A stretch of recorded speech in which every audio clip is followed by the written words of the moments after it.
හරි ළමයි. එහෙනම් ඔන්න අපි අපේ O level සත්කාර වැඩසටහනේ පළවෙනි දවසේ. ඒකෙදි අපි මෙහෙම අපේ මේ වැඩ පිළිවෙල අපි කරන්න ගත්තේ. ඔයගලන්ට දැන් කෙටි ප්‍රශ්න 25ක් කියනවානේ. ගොඩාක් ළමයින්ට ඔය 25න් අඩුම 20ක් කරගන්නත් බොහොම අමාරුයි. ඔය ප්‍රශ්න 25 එන්නේ මේ මාතෘකා 25ක් තියෙන්නේ. ඔය මාතෘකා ටික පුළුවන් නම් ඔයගලන්ට අනිවාර්යෙන් 25ම ගන්න එකත් කිසි ගේමක් නැහැ. ඉතින් මම තීරණය කළා ඔයගලන්ට එන ප්‍රශ්න අදාළ මාතෘකාව මේ උගන්වන්න. ඒකේ අද අපි පටන් ගන්නෙ බදු කොටස් පොලි කියන පාඩම තමයි උගන්වන්න ගන්න.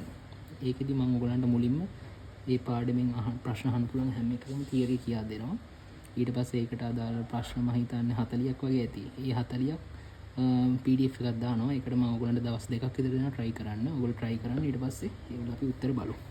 ඔන්න එහෙනම් ඔයගලන්ට තියෙන ප්‍රතිශත පාඩමේ ඉගෙන ගන්න තියෙන දේවල් තමයි වරිපනම් බදු, සුළු පොලිය, තීරු බදු, වැට් බදු, තව තියෙනවා ආදායම් බදු, ආයි තියෙනවා කොටස් වෙළඳ පොළ,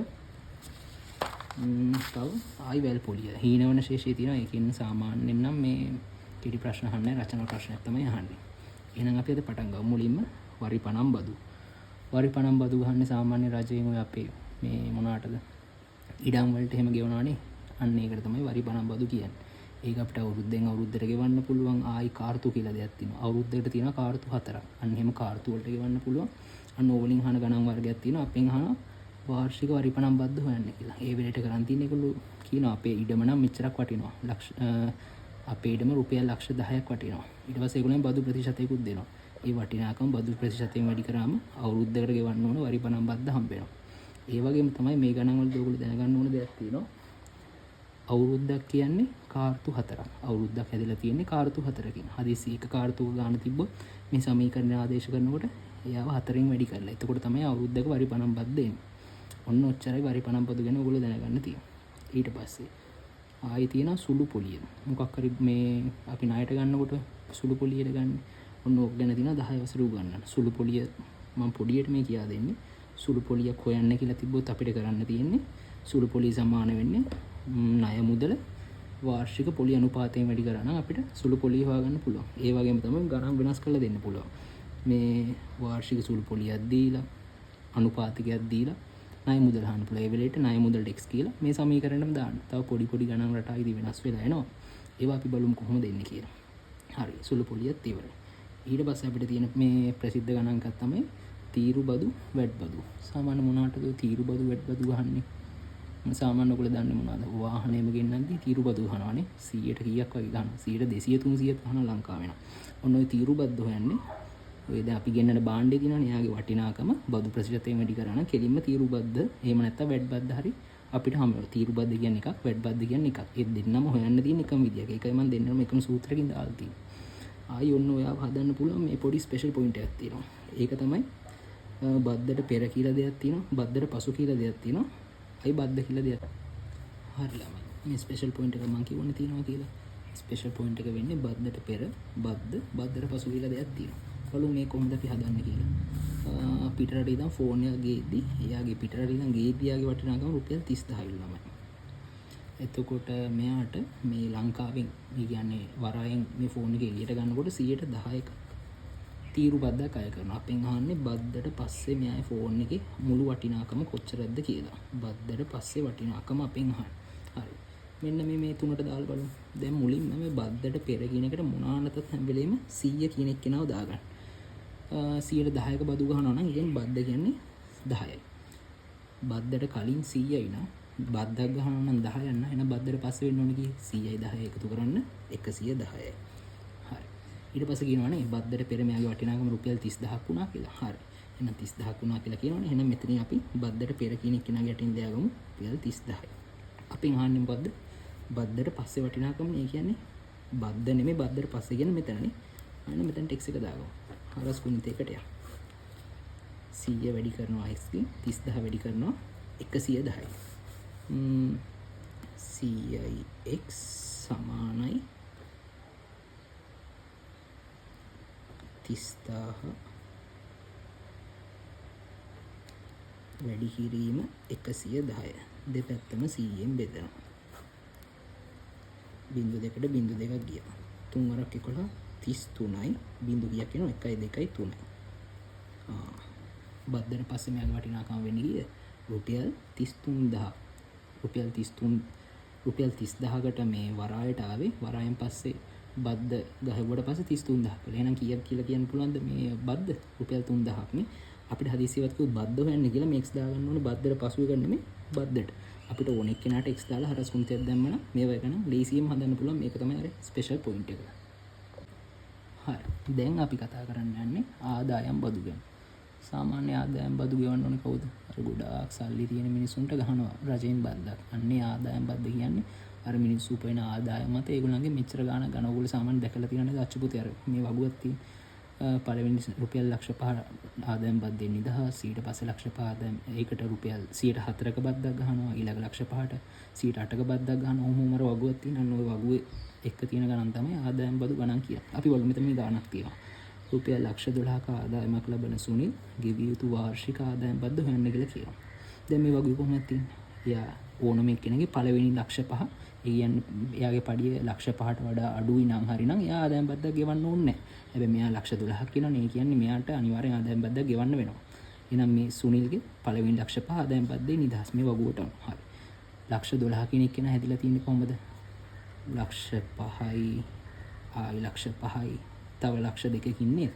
මේ ලක්ෂ 5 මුලින්ම ආදායම් බද්දේ නිදහස්. එයාට ආදායම් බදු ගෙවන්න ඕනේ. ඔන්න දැන් අපි කතා කරන්නේ ඊළඟට මේ ඊළඟ ලක්ෂ 5ට. දෙවෙනි ලක්ෂ 5ට මොකද්ද මේ වගුවේ තියෙන්නේ 104ක්. මෙයාට 104ක් සුළු කරාම රුපියල් 20000ක් කියලා එනවා. ලක්ෂ 12 දෙන් තව ලක්ෂ 2යි නේද ඉතුරු. එයා එහෙනම් ඊළඟ ලක්ෂ 5 කියන කෙනාට. එතන තියෙන්නේ ලක්ෂ 2යි. එතනට 108ක් සුළු කරාම රුපියල් 16000. එහෙනම් එයාගේ මුළු ආදායම් බද්ද වෙන්නේ කීයද? කලින් 20000යි මෙතන 16000යි 36000ක් වෙනවා. අන්න එහෙම තමයි සාමාන්‍ය ආදායම් බදු වලින් ගණන් හදන්නේ. මෙයාගේ ගාන අමාරු කරන්න කිව්වොත් අපිට ආදායම් බද්ද දීලා ආදායම අහනවා. ඒක පොඩ්ඩක් අමාරුයි හිතලා කරන්න තියෙන්නේ. මේවයි ගණනුත් අපි හිමිට ඉස්සරහට කරමු.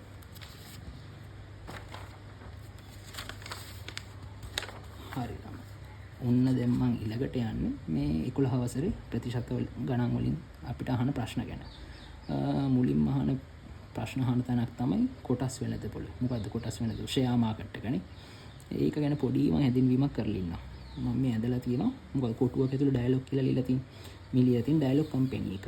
ඒක පොඩි කොටු වලට බෙදලා මේ පොඩි කොටුවම කොටසක් කියලා කියනවා. ඩයලොග් කම්පැනි එක පොඩි අයිතියකට කොටසක් කියලා කියන්න පුළුවන්. මට ඕන නම් මේ කම්පැනි මේ කොටස් සල්ලි දීලා අරගෙන කම්පැනි මොකක් හරි අයිතියක් ගන්න පුළුවන්. දැන් මේක කොටසන්නේ. මම තව කොටුවක් පාට. මම කොටස් දෙකක් ගත්තා. තව එකක්. කොටස් 3ක්. තව එකක්. කොටස් 4ක්.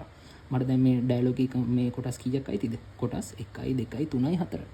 කොටස් 4ක අයිතියක් තියෙනවා. ඇයි මම මේ නිකන් මේ කම්පැනි එකකින් සල්ලි දීලා කොටස් ගන්න? මට පිස්සු නෑනේ නේ.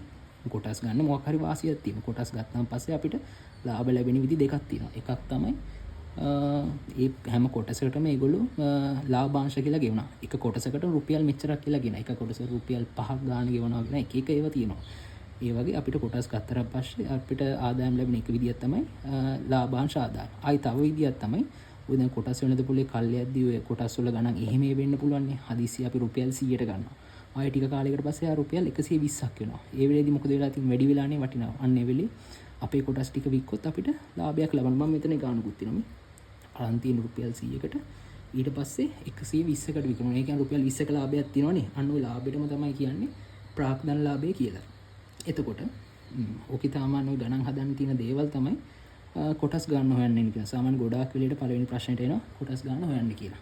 කොටස් ගන්න හොයන්නේ මෙන්න මෙහෙමයි. දැන් ඉතින් කොටස් ගන්න අපි සල්ලි දීලානේ. ඒ ආයෝජනය කරපු මුදල එක කොටසක මිලියන් බෙදුවා නම් අපිට කොටස් ගන්න හොයාගන්න පුළුවන්. ආයි තවත් කොටස් ගන්න හොයාගන්න පුළුවන් තැනක් තමයි අර මං කිව්ව අර ලාභ ලැබෙන විදි දෙකක් තියෙනවා කියලා. අර ලාභාංශ ආදායම ලැබෙන මුළු ලාභාංශ ආදායම එක කොටසක ලාභාංශයෙන් බෙදුවා නම් එතනිනුත් අපිට කොටස් ගන්න හොයාගන්න පුළුවන්. අන්න ඔච්චරයි කොටස් හොයන විදි තියෙන්නේ. ඊට පස්සේ අර ඉස්සෙල්ලා කිව්වා වගේම කොටසක් රුපියල් 100ට අරන් ටික කාලයක් ගියට පස්සේ ඉතින් ওই කොටස් වෙළඳ පොලේ එක එක ගන්න දුන්නු මත මෙයා රුපියල් 120ක් වෙලා තියෙනවා. මේ වෙලේදී වික්කොත් යාර කොච්චර ප්‍රාග්ධන ලාභයක් හම්බෙනවද? 120ට විකුණන්නේ අරගත්ත රුපියල් 100ට. ඒ කියන්නේ රුපියල් 20ක ප්‍රාග්ධන ලාභයක් එක කොටසකින් තියෙනවා. ඔන්න ඔච්චරයි කොටස් වෙළඳ පොලේ මූලිකව දැනගන්න ඕනේ. ගණන් ටික හදද්දී ඔයගලන්ට ඉතුරු ඒවා ටික හරියයි. හරි ළමයි. එහෙනම් අපි ඔන්න අපේ ඉලක ප්‍රතිශත ගණන් හාන රටාව ගැන ඉගෙන ගන්න යන්නේ. ඒක තමයි වැල් පොලි. මොකද්ද මේ වැල් පොලි කියලා මම මේ පූසෝ වගේ කියන්නේ. ඉතින් පූසෝ නෙමෙයි මේ ඉන්නේ මේ පූසියෝ. අන්න බලන්න අපේ ගෙදර එක පූසියෙක් ඉන්නවා. එයාට ඔය කොහෙන් හරි ළමයි මේ පැටව හම්බෙන ටික කාලයක් ගිහලා පැටව 3 දෙනෙක් හම්බෙනවා. ඊට පස්සේ මේ පැටව මේ ඉන්න පැටව 3 දෙනා ලොකු වෙනවා. ඒගොල්ලන්ටත් ඊට පස්සේ හම්බෙනවා. එන්න පල්ලෙහාට යන එක වෙන්නේ නේ. වැල් පොලියත් අන්න හරියට ඔන්න ඔය වගේ තමයි. එන්න පොලියට පොලියක් එකතු වෙවි යනවා. වැල් පොලියට ගත්තා කියන්නේ සාමාන්‍ය ඉතින් මිනිස්සුන්ට බේරෙනවා බොරු. මොකෝ පොලියට පොලියක් එකතු වෙනවා. ඒක ගණන් මෙන්න මෙහෙම. බලමු අපි ගානකින්ම තේරුම් ගමු. වැල් පොලිය මම මේ සූත්‍රය ලියලා තියෙනවා. වසරක් අවසානයේ ගෙවිය යුතු මුළු මුදල. එයාව හොයන්නේ කොහොමද කියලා. එයාව හොයන්නේ අපි ණයට ගන්න මුදල තියෙන. ණයට ගන්න මුදල වැඩි කරනවා. යට ඉන්න ඕනේ 100 උඩ 100ට එකතු කරනවා වැල් පොලි ප්‍රතිශතය. ඒක මම ගානකින් කියලා දෙන්නම්. මෙහෙම ගානක් බලමු. රුපියල් ලක්ෂයක් ණයට ගන්නවා.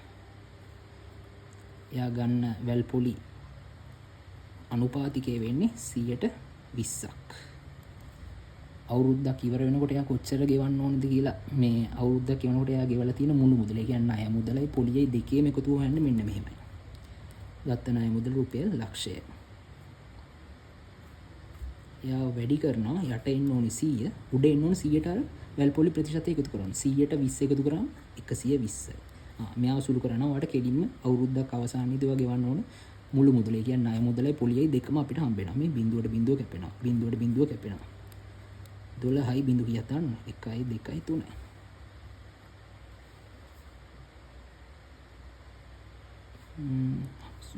තුනක් නෙමෙයි සෝරි 4ක්. එතකොට ගිය 1,20,000 රුපියල් ලක්ෂය ණයට ගත්තේ අවුරුද්දක් ඉවර වෙනකොට 1,20,000ක් මුළු මුදල ගෙවලා තියෙනවා. ඒ කියන්නේ කොච්චරද පොලිය වෙනවා ඇත්තේ? 1,20,000න් ලක්ෂය අඩු කරන්න. රුපියල් 20,000යි නේ. හරි. එයාවම දැන් මේක අවුරුද්දකට අවුරුදු 3කට 4කට වගේ આવුත් කොහොමද ඉන්නේ කියලා අපි බලමු. ඔන්න බලන්න වසර 3ක් අවසානයේදී ගාණක් තියෙනවා. එයාගේ වැල් පොලි ප්‍රතිශතය 10%යි. හරි. ගෙවන්න ඕන මුළු මුදල හොයන්න.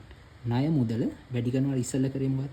උඩට ආවේ 100ට අර ප්‍රතිශතය එකතු කරලා දැන් මේක 10යිනේ 100ට 110. උඩට එන්නේ. යටට එන්න ඕනේ 100. මේ තියෙන්නේ එක අවුරුද්දක. අවුරුදු 3ක් කිව්වනේ. මේ වගේව 1යි 2යි 3යි. අවුරුදු 2 නම් මේවයි කැලි 2යි. අවුරුදු 3යි 110ට 100. ඒවයි කැලි 3ක්. කෙලින්ම මේ අසුළු කරා නම් අවුරුදු 3ක් අවසානයේ ගෙවන මුළු මුදල එනවා. අන්න ඔහොම තමයි වැල් පොලි ගන්නත් හැදෙන්නේ. හරි ළමයි. දැන් නම් එතකොට අපිට ප්‍රතිශත පාඩමෙන් අහන්න පුළුවන් ඔක්කොම රටා ටික අපි කතා කරා. එතකොට තව මොකද්ද? හීනවන ශේෂය දිනන්නේ. සාමාන්‍ය හීනවන ශේෂය කියන්නේ ඉතින් රචනා පාඩමෙන් එන්නේ. අපි ඒ වුණත් බලමු මෙහෙම ගණන් තිබ්බොත් මම ඔයගලන්ට කියා දෙන්නම්. දැනට එහෙමනම් අපි ප්‍රතිශත පාඩමෙන් 10 11ක් පාඩම් දෙකම සම්පූර්ණයෙන්ම ඒවල ගණන් රටා සාකච්ඡා කරා. එහෙනම් මම මේකත් එක්කම ඔයගලන්ට PDF එකක් දානවා. ඒකේ ප්‍රශ්න මම හිතන්නේ 35ක් 40ක් වගේ ඇති. ඒවා ටික try කරන්න. දවස් දෙකක් විතර මම ඔයගලන්ට දෙන්නම් try කරන්න. ඊට පස්සේ ඔයගොල්ලෝ ඒකේ මම උත්තර ටික දාන්න. අමාරු ගණන් වගේ තිබ්බොත් ඒකත් මම පොඩි වීඩියෝ එකකින් ඔයගලන්ට පැහැදිලි කරන්න. හරි ළමයි. එහෙනම් අදට අපි නවත්තමු. ආයිබෝවන්.